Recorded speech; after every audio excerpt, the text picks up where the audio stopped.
বান্দারি তুমি যদি আমাকে আল্লাহ বলে ডাকো অথবা রহমান বলে ডাকো, তোমার ডাকে সাড়া দেওয়ার জন্য আমি সদা সর্বদাই প্রস্তুত থাকি।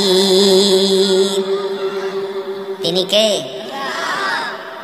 আল্লাহ। যার বর্ণনা দিতে গিয়ে তিনি ঘোষণা দিয়েছেন,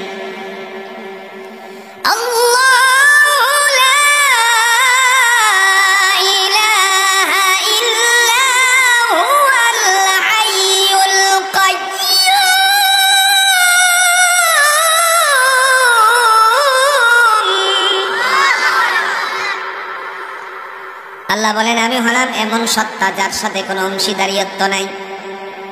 আল হাইয়ুল কাইয়ুম, তিনি চিরঞ্জীব চিরস্থায়ী, ছিলেন, আছেন এবং থাকবেন। জোরে বলুন ঘোষণাকার। কোরআনুল হাকিমের মাধ্যমে আল্লাহ ডেকে বলেন, বান্দারে আমি কেমন রহমান, আমি কেমন আল্লাহ, সেটা তোমার একটু ধারণায় নেওয়া উচিত।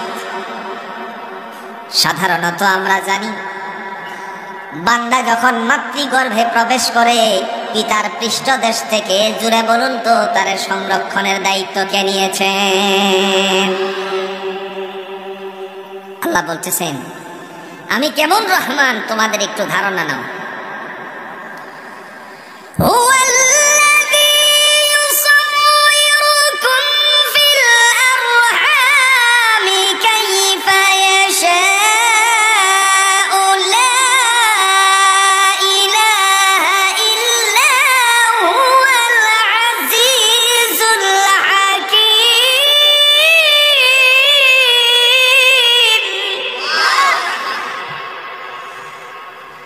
তিনি হলেন সেই সত্তা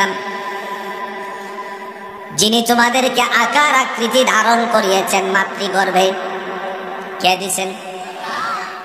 আমার ভাইরা জুড়ে বলুন তো, আমাদের সৃষ্টির জন্য আকার আকৃতি ধারণ করিয়েছেন কে?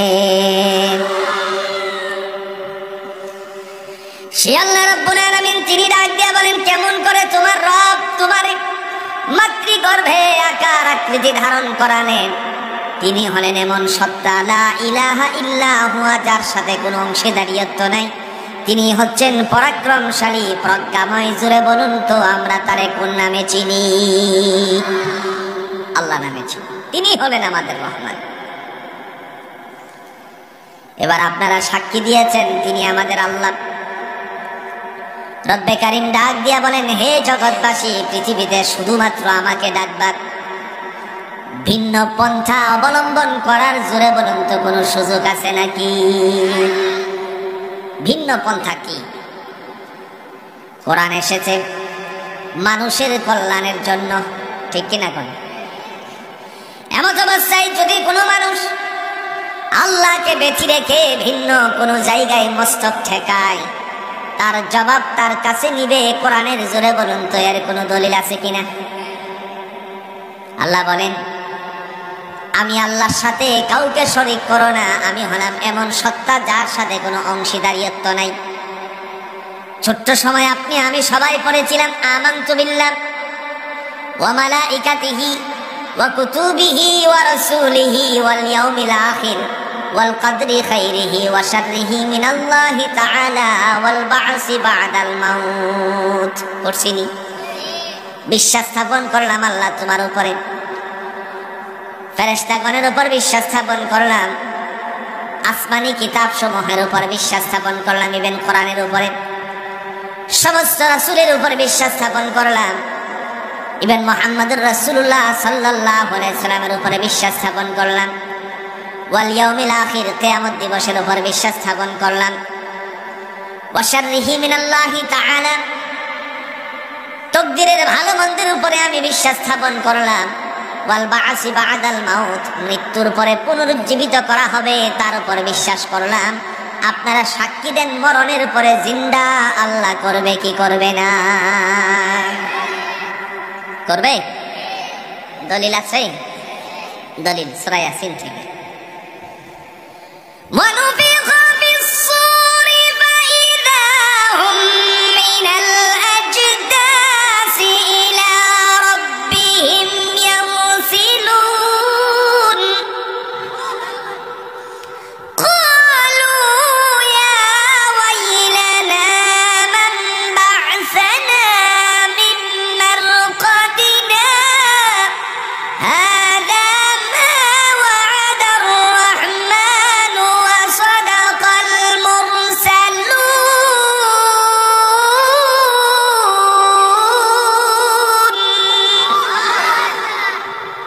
কথা?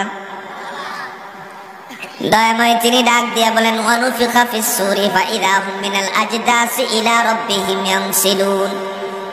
যখন সিংহাটুকু ফুৎকার দেওয়া হবে, কবরগুলো উন্মোচিত করা হবে, সে সময় মানুষেরা কবর থেকে উঠবে, উঠে বলবে দুর্ভোগ, কে আমাকে নিদ্রা থেকে জাগালো? তার মানে এতদিন পর্যন্ত ঘুমের বন্দোবস্ত করে দিয়েছিলেন কে? হঠাৎ করে বলবে ক্বালু ইয়া ওয়াইলানা মান বা'সানা মিন মারকাদিনা হাদা মা ওয়া'দার রহমান ওয়া সাদাকাল মুরসালুন। ও মনে পড়ে গেছে, মহিমাময় রব্বুল আলামিন আমার সাথে তো এই অঙ্গীকারটাই করেছিলেন দুনিয়ায়। এজন্য আল্লাহ রাসূল ডাক দিয়া বলেন ওয়াল বা'সি বা'দাল মাউত, মৃত্যুর পরে পুনরুজ্জীবিত করা হবে। জোরে বলুন ঘোষণা আছে কিনা? পৃথিবীতে যত সেজদা আছে কার পায়ে? জোরে বলেন। না কোনো বাবার পায়ে? ফসি ফসি নাই? ফসি নাই? গাজীপুরে ফসি নাই? ছিল ছিল। সারা জীবন কোনোদিন লুঙ্গি পরে নাই, ছিল ল্যাংটা, তার নাম হলো ল্যাংটা বাবা ফসি। কথা কন না কেন? সারা জীবন মানুষের খাওয়াইছে, নিজেও খাইছে বিড়ি, তার নাম হয়েছে বিড়ি বাবা। নাই? কথা কন না কেন? কোন তন্ত্রমন্ত্রের কাছে যাওয়ার অনুমতি আল্লাহর পক্ষ থেকে নাই। তিনি ডাক দিয়া বলেন বান্দারে শোনো, পৃথিবীর সব গুনাহ মাফ হয়ে যেতে পারে, আমার সাথে শিরকের গুনাহ, শরীকের গুনাহ আমি আল্লাহ মাফ করি না। কে বলছেন? তিনি হলেন রহমান।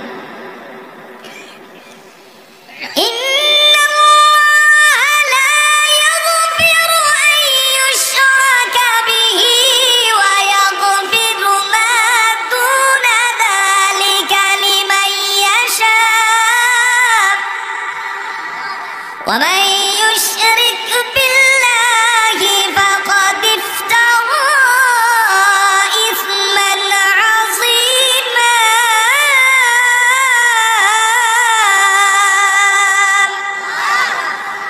কার কথা? আল্লাহ বলেন নিঃসন্দেহে আমি তাকে ক্ষমা করি না যে আমার সাথে শরীক করে।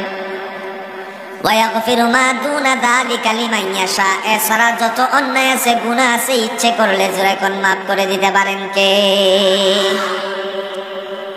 সারা বছর বিড়ি খাইছে, নাম দিছে বিড়ি বাবা। নাই বাংলাদেশে? বিড়ি খাওয়া ছাড়বেন তো? কথা কয় না রে। দয়া করে বিড়ি খাওয়া ছেড়ে দিবেন। রমজান মাস আসতেছে, আগামী রমজানের ভিতরে ইচ্ছা করবে যার বিড়ি টানবো না। রাজি তো ইনশাআল্লাহ? না। এই জন্য উপদেষ্টা মন্ডলীদের থেকে একজন মহিলা আছেন, কথা কন না কেন? আছে না একজন মহিলা, কি জানো না?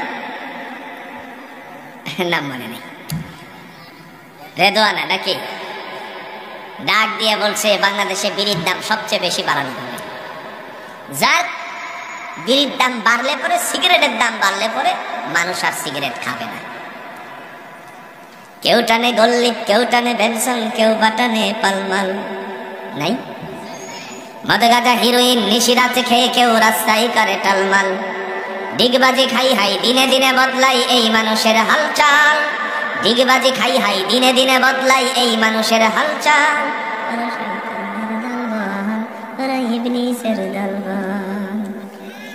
রাগ করে লেছে, থাকার বলবো না।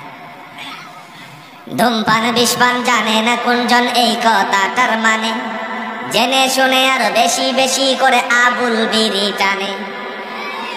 কোন বিড়ি চলে আপনাদের এলাকায়? ধূমপান বিষপান জানে না কোনজন এই কথাটার মানে, জেনে শুনে আর বেশি বেশি করে আকিজ বিড়ি টানে। মদ আর গাঁজা খাওয়া, শুধু ঘুষ দেওয়া নেওয়া ইসলামে হারাম। রাহাজারি অন্যায় জুলুম যাতনা নয় মুসলমানের কাম। ওরা ধনে বলে সবল, ওরা ধনে বলে সবল, ওরা নামায় কামের দল, ওরা ইবলিসের দলবল। রাগ করে গেছে। আল্লাহ বলেন আমার সাথে যারা শরীক করে তারে আমি ক্ষমা করি না। এছাড়া যত অন্যায় আছে, গুনাহ আছে, ইচ্ছে করলে ক্ষমা করে দিতে পারেন কে? তিনি কে? আল্লাহ। তিনি হচ্ছেন রহমান। আল্লামাল কোরআন, যিনি কোরআনের জ্ঞান দান করেছেন। কে দিয়েছেন জ্ঞান? আমার ভাইরা, আজ আমরা যে কোরআন ঘরে পেয়েছি, মসজিদে কোরআন আছে, মাদ্রাসায় কোরআন আছে, আবার বিভিন্ন জায়গার মধ্যে কোরআন আছে। এই কোরআন আমার আল্লাহ পাক দিয়েছেন যাতে করে আমরা বুঝতে পারি। কিন্তু এই কোরআন দিয়ে তান্ত্রিক মান্ত্রিক নানা ধরনের তন্ত্র মন্ত্র তাবিজ কবজ হয় কি হয় না? আল্লাহ তো এই জন্য পাঠায়নি। আল্লাহ বলতেছেন কেন পাঠাইছি শোনো।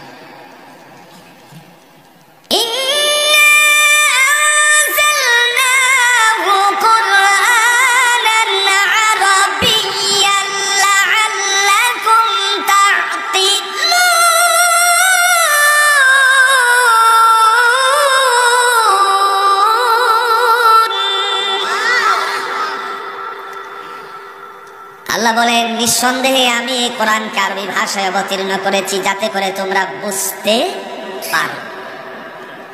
হুদাল লিন্নাস, মানুষের কল্যাণের জন্য কোরআন অবতীর্ণ করেছেন কে? সত্য না মিথ্যা? এই কিতাবটা কি সত্য না মিথ্যা? দলিল আছে? দলিল সূরাতুল ইমরানের 2 নম্বর আয়াতের মধ্যে আল্লাহ বলেন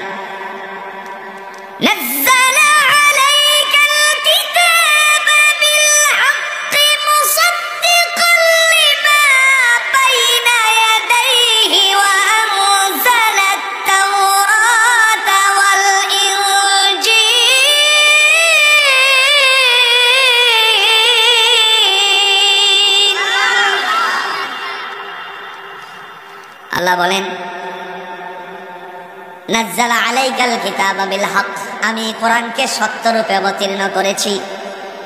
মুসাদ্দিকাল লিমা বাইনা ইয়াদাইহি ওয়া আনজালাত তাওরাতা ওয়াল ইনজিল, সত্যায়নকারী হিসাবে তাওরাত এবং ইনজিলের কোরআন নাজিল করেছেন কে? কেন নাজিল করলেন? আল্লাহ বলছেন কোরআন নাজিল করেছি সত্য, কিন্তু কেন করলাম? অন্যত্র আয়াতে আল্লাহ বলেন কোরআনের কাজ হবে এই আয়াতের 3টা। কেন যে নাজিল করলেন? আল্লাহ বলতেছেন 3টা কারণে এই আয়াত দ্বারা বোঝাচ্ছি নাজিল করছি। শাহরু রমাদান আল্লাযী উনজিলা ফীহিল কুরআন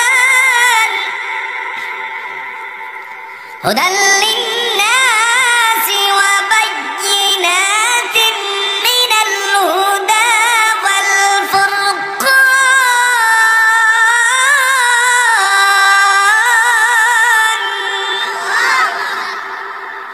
আল্লাহ বলেন আমি কোরআনকে রমজান মাসে অবতীর্ণ করেছি। কেন করলাম? বান্দা শোনো, হুদাল লিন্নাস, মানুষের কল্যাণের জন্য। কার জন্য? জোরে বলেন। এখন আপনাদের কাছে প্রশ্ন হলো, মানুষের মধ্যে ইহুদি আছে কিনা?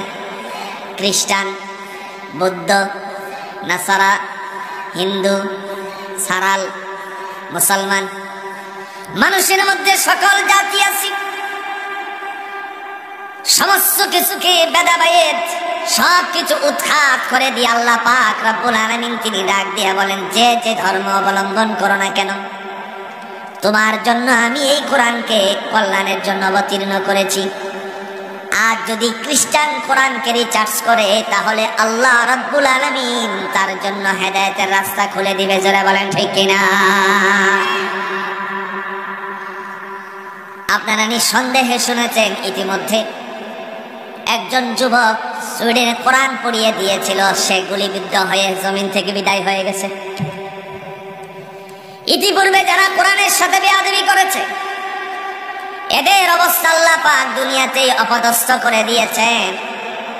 বিশেষ করে এই কোরআনের সুরের কারণে, আওয়াজের কারণে কোরআনের দিকে মানুষ আকৃষ্ট হবে, নামাজের দিকে আকৃষ্ট হবে। এই আওয়াজটা শুনে শুনে বহু মানুষেরা কালিমা পড়ে মুসলমান হয়ে গেছে।